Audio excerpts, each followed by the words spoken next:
¿Qué tal, amigos? Buenas tardes, bienvenidos a 24 horas. Los consejeros del Consejo Nacional Electoral elevan el conflicto con el Tribunal Contencioso Electoral después de que el presidente de este organismo dijo que incurrieron en desacato. Hola, María Gracia, ¿cómo estás? Buenas tardes. ¿Qué tal, Liz? ¿Cómo estás, amigos? Muy buenas tardes. Los vocales del CNE se exponen a una posible destitución si Justicia Social los denuncia por incumplimiento de orden legítima. Aquí se lo explicamos.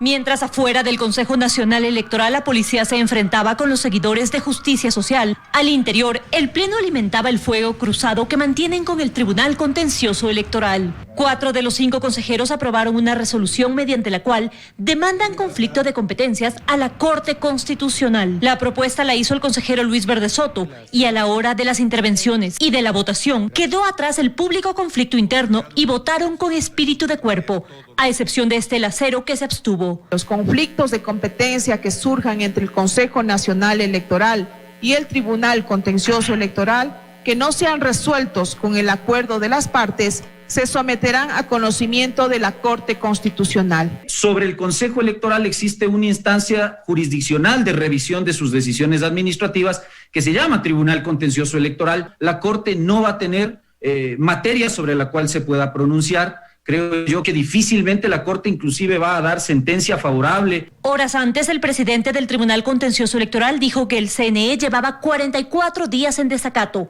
y los instaba a cumplir sus sentencias. Las sentencias del Tribunal Contencioso Electoral son de cumplimiento obligatorio, son de última y definitiva instancia. No pueden ser interpretadas, analizadas al antojo o cumplidas parcialmente. El incumplimiento, explican abogados expertos en temas electorales y constitucionales, puede significar para los consejeros del CNE sanciones como la destitución. A mi juicio hay el cometimiento ya de una infracción electoral grave que conforme el 279 número 2 del Código de Democracia debería sancionarse con la destitución de los 5 vocales del Consejo Electoral. Pueden ser destituidos con sanción económica y con pérdida de los derechos políticos a las personas, y habla en general, personas, servidores o funcionarios que incumplen una orden legítima de autoridad competente. Y de ello están conscientes los consejeros. Pero yo, Luis Verde Soto, voy a respetar absoluta y restrictamente lo que proceda la Corte Constitucional.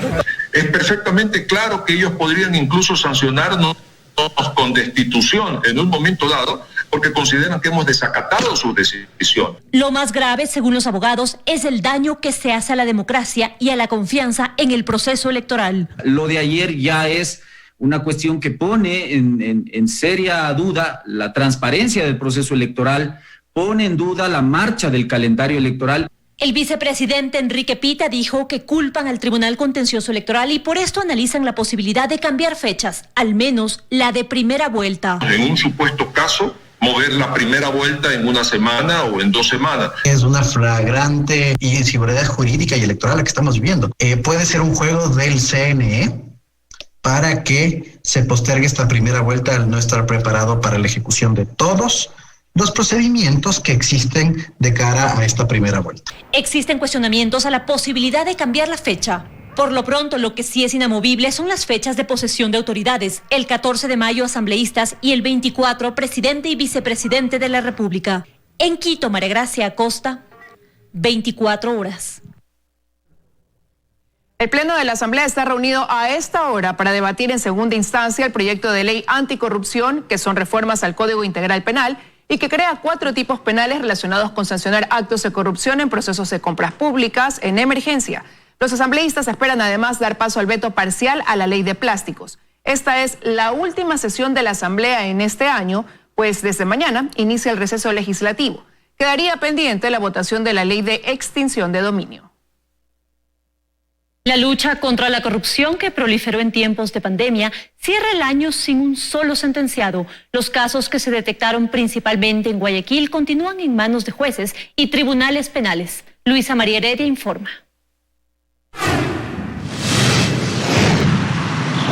Faltan prácticamente 2 semanas para que culmine el 2020, año en el que al menos 196 causas penales por corrupción en épocas de emergencia se aperturaron. Son casos relacionados con la adquisición de medicamentos e insumos médicos para combatir el coronavirus, principalmente en en Guayaquil que no han logrado concretarse. En ninguna se ha dictado sentencia para definir la situación legal de los involucrados. Como ejemplo, este lunes el juez Reinaldo Ceballos de la Unidad Judicial Penal del Albán Borja suspendió la audiencia de evaluación y preparatoria de juicio que por el presunto delito de peculado se sigue en contra de Daniel Salcedo Bonilla. Acogió el pedido de la defensa que decía no haber sido notificada correctamente y necesitar más tiempo para estudiar el proceso. En este caso, la Fiscalía investiga la venta de fundas para cadáveres que fueron adquiridas por el Hospital de los Ceibos del Instituto Ecuatoriano de Seguridad Social con sobreprecio. Fue la primera causa penal que surgió en la pandemia y a partir de la cual se empezaron a develar otros hechos que involucran a funcionarios del sistema de salud pública y del IES. Sin embargo, la diligencia se suspendió y será retomada el 11 de enero del próximo año.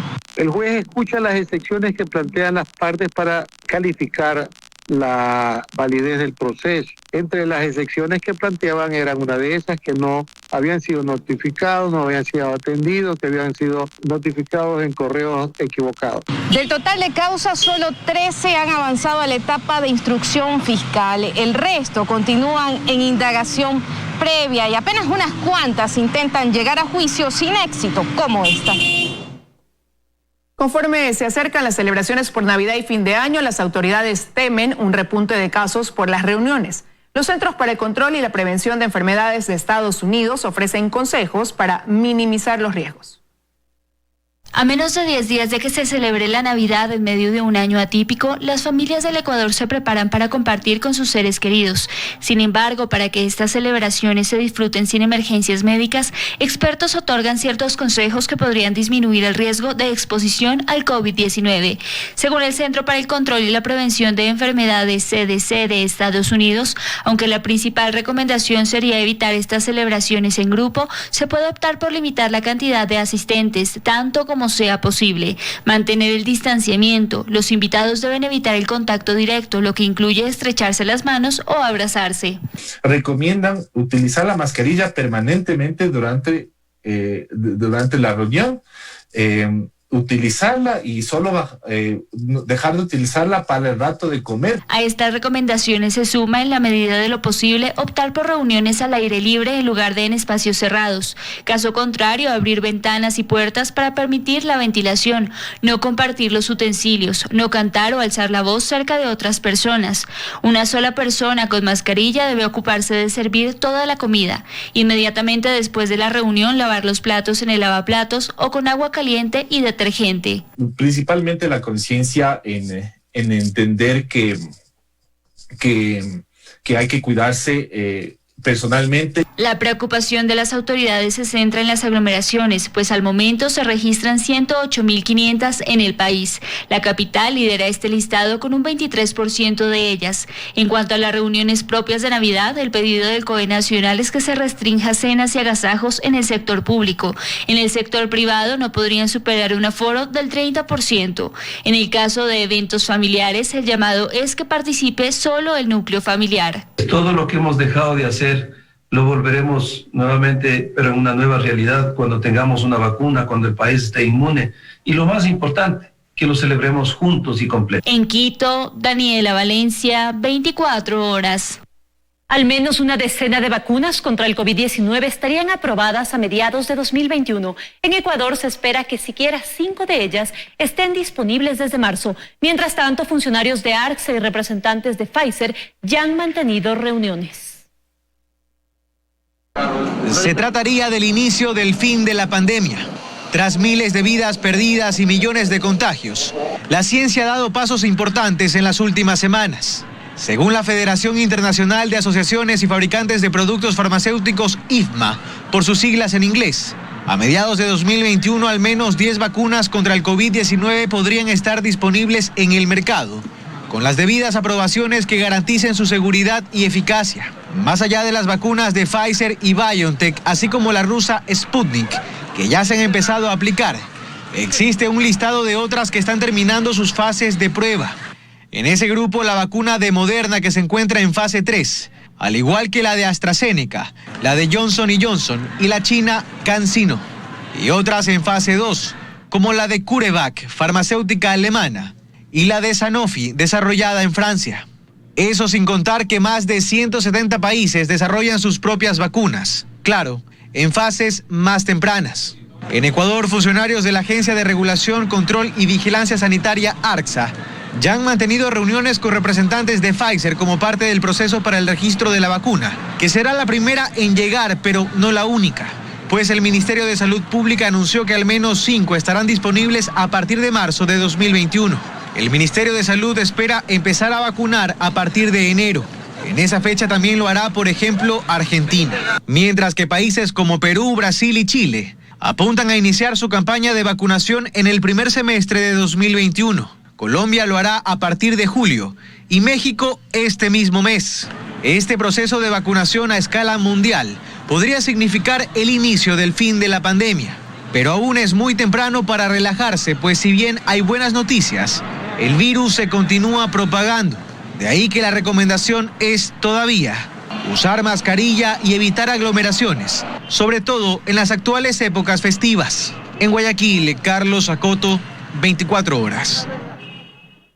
Aerolíneas y empresas de envíos preparan su logística para el traslado de la vacuna contra el COVID-19 a Ecuador. Aseguran que están listos para garantizar la llegada de las dosis y el mantenimiento de las temperaturas.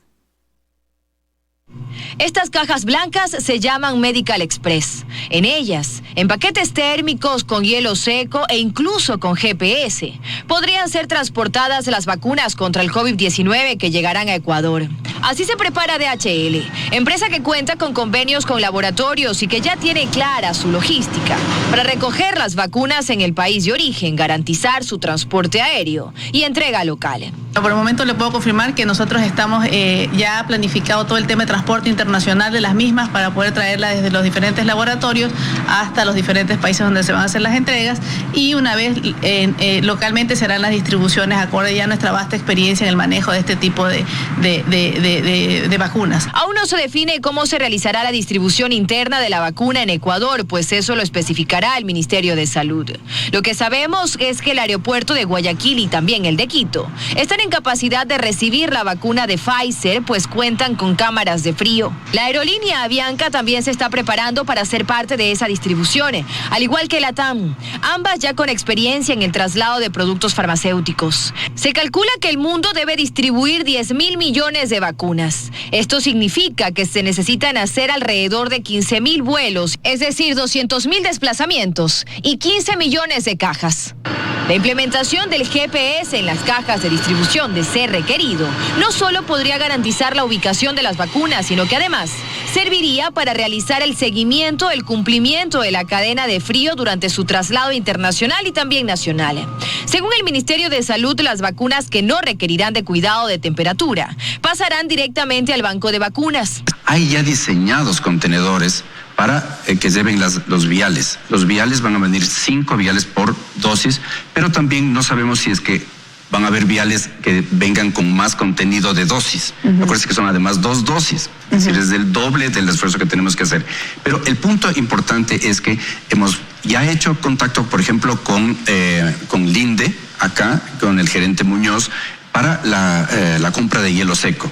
Según esta misma entidad, en el país existirán 400 puntos de distribución, 10.000 puntos de aplicación y unas 18.000 personas trabajarán en la distribución de la dosis. Mientras eso se define, los otros pilares importantes de la logística dicen ya estar listos. Dayana Monroy, 24 horas.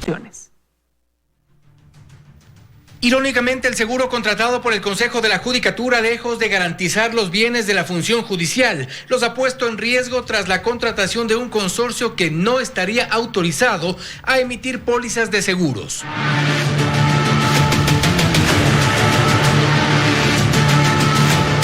Este oficio de septiembre de este año, enviado por la asambleísta Joana Cedeño a la presidenta del Consejo de la Judicatura, revela varias de las inconsistencias encontradas en la contratación de seguros para el 2019 y 2020. La preocupación se extendió a los funcionarios judiciales que saben de los hallazgos en este contrato. Lo primero, el Consejo de la Judicatura no adjunta la documentación solicitada por la asambleísta. No obstante, de lo analizado, hay inconsistencias detectadas en un contrato de varios millones de dólares. Entre ellas, que el consorcio no tiene personería jurídica, que las pólizas fueron emitidas solo por una empresa del consorcio de 3. Otras 2 empresas no respaldan las pólizas emitidas y no existe coaseguro. Empresas que participaron de este concurso han sentado por escrito su reclamo precisamente por las condiciones en que el consorcio obtuvo el contrato. Este contrato huele a que se fabricaron los TDRs, los términos de referencia, para beneficiar a la que luego es la empresa ganadora. Hay más sobre el tema. El consorcio integrado por las empresas Alianza, Latina e Hispana de Seguros, según su procurador, no constituye una persona jurídica y por tal razón carece de personería jurídica y evidentemente no puede tener autorización para emitir pólizas de seguros. Esta aparente irregularidad pone en riesgo los bienes supuestamente asegurados de la función judicial. A esto se suma que solo una de las 3 empresas del consorcio emite la póliza asumiendo el 100% de la cobertura. Nuevamente, esto ahonda la preocupación, pues el Consejo de la Judicatura contrata a un consorcio. El riesgo debería estar repartido entre las 3 aseguradoras parte de este consorcio. Se unen 3 empresas para hacer un consorcio y el responsable debería ser el consorcio, no las empresas. ¿Quién es el suscriptor del contrato? ¿O el consorcio o las compañías? Y allí la asambleísta Joana Cedeño concluye en su oficio que se está poniendo en serio riesgo al personal, instalaciones y bienes del Consejo de la Judicatura al no contar con el respaldo que supuestamente debió dar el consorcio contratista. Y sobre este tema pretendimos una entrevista con alguna autoridad del Consejo de la Judicatura, pero no logramos respuesta. Se sabe, eso sí, que la unidad de transparencia de este organismo ha elaborado varios informes que no dejan de señalar y alertar inconsistencias. En Quito, Fausto Yepes, 24 horas. El gobierno está a la expectativa de la aprobación de la ley anticorrupción por parte de la Asamblea, pues de eso depende el segundo desembolso del Fondo Monetario Internacional hasta finales de este mes. Vamos con Freddy Paredes hasta el Palacio de Gobierno para conocer más detalles. Freddy, buenas tardes, adelante. Hola, ¿qué tal, compañeras, amigos televidentes? Muy buenas tardes. Sí, en efecto, el ministro de Economía y Finanzas, que participó en uno de varios eventos que han tenido lugar aquí en el Palacio de Carondelet, mostró la expectativa personal y de gobierno que tienen alrededor del trámite de la ley anticorrupción por parte de la Asamblea Nacional. Ahora mismo el legislativo tiene en su orden del día el tratamiento de esta ley, que es un requerimiento que ha hecho el Fondo Monetario Internacional para el desembolso de $2.000 millones adicionales hasta finales de este año. El ministro de Economía y Finanzas se mostró optimista del trámite y aprobación de esta ley para que viabilice el desembolso. Escuchemos lo que dijo. Hoy es el día donde se está tratando la ley, está en el orden del día. Yo esperaría unas horas más recibir la buena noticia de la aprobación por parte de la Asamblea, y con esto pues se viabilizaría el desembolso de $2.000 millones. El directorio del fondo es quien aprueba el desembolso. Este directorio se va a realizar el día 21 de este mes, estaba previsto para el 18, pero se lo movió para el 21, y después hay unos trámites, yo diría administrativos, no complicados de ninguna manera, es más firma de documentos y cosas de esas, para que se haga el desembolso que tendrá lugar en los siguientes días, es decir, estaríamos hablando alrededor del 23, 24, 25, cuando se podrá recibir el monto de recursos del segundo desembolso, que son los $2.000 millones. Previamente, el presidente de la República aquí en el Palacio de Carondelet firmó un decreto mediante el cual se dispone el tratamiento multisectorial para reducir y acaso eliminar la desnutrición crónica infantil en el país en los próximos 10 años. Se establece un presupuesto, según ha dicho el ministro de Economía, equivalente al 1% del PIB aproximadamente, porque el desembolso para este objetivo será en función de resultados. El presidente de la República, la vicepresidenta, todo el gabinete encargado del área social estuvo presente en este evento. La desnutrición infantil nos ata al subdesarrollo, nos ata al atraso. Es tiempo de actuar como sociedad, con seriedad. dejando de lado las banderas políticas en ese tema. Por favor, no caben los disensos ideológicos. Y tras la firma de este decreto, el presidente de la República en el salón de protocolo recibió en audiencia a la señora Lena Seville, la nueva coordinadora residente de Naciones Unidas en nuestro país, y de inmediato se sumó a la reunión que estaba lista con representantes de la empresa Solar Park. Es la empresa española adjudicataria del proyecto fotovoltaico de generación eléctrica fotovoltaica en El Aromo, provincia de Manabí. Esto es lo que ha ocurrido a lo largo del día en el Palacio de Carondelet. Queríamos contarles. Volvemos con ustedes en los estudios, compañeras, amigos. Muy buenas tardes. Buenas tardes para ti también, Freddy. Muchísimas gracias. Las playas de la provincia de Santa Elena mantienen sus restricciones para las fiestas de Navidad y de fin de año. Joana Ramos informa.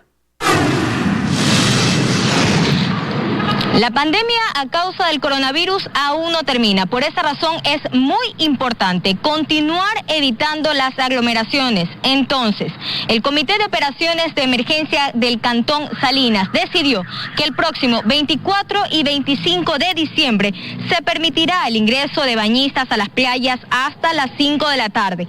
Pero el 31 de diciembre y 1 de enero las playas están cerradas. Así nos lo confirmó su alcalde Daniel Cisneros. Tenemos de manera normal, tenemos circulación, también no tenemos problemas con la circulación, no tenemos problema tampoco con la playa. La calle normalmente que por tradición, más de 20 años se cierra.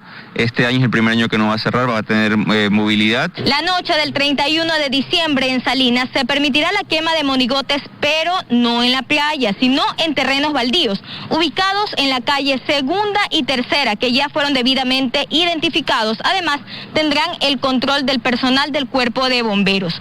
El próximo jueves también se decidirá si los restaurantes pueden o no extender sus horarios de atención hasta las 2 de la mañana. Esto en un intento de atraer a los turistas en las próximas fechas de Navidad y Año Nuevo. Ahora, en el Cantón Santa Elena, las 22 playas activas que tienen sí permitirán el ingreso de los bañistas, pero con horarios como se ha venido haciendo hasta ahora, de 8:30 de la mañana hasta las 5:30 de la tarde. El alcalde de este cantón nos confirmó que no se permitirá la quema de monigotes ni en la playa ni en las calles. Escuchemos. Al cerrar la playa a 5:30 de la tarde ya prácticamente se eliminan todo tipo de actividad que se puede hacer en la noche. Aquí juega un papel importante también la Policía Nacional, la Comisión de Tránsito, que es nuestro soporte para una mejor organización. Además, se recuerda que tampoco el 24 y 25 de diciembre ni el 31 de diciembre y 1 de enero se permitirá el funcionamiento de bares y discotecas, no así de restaurantes. Más detalles en su noticiero 24 horas edición estelar.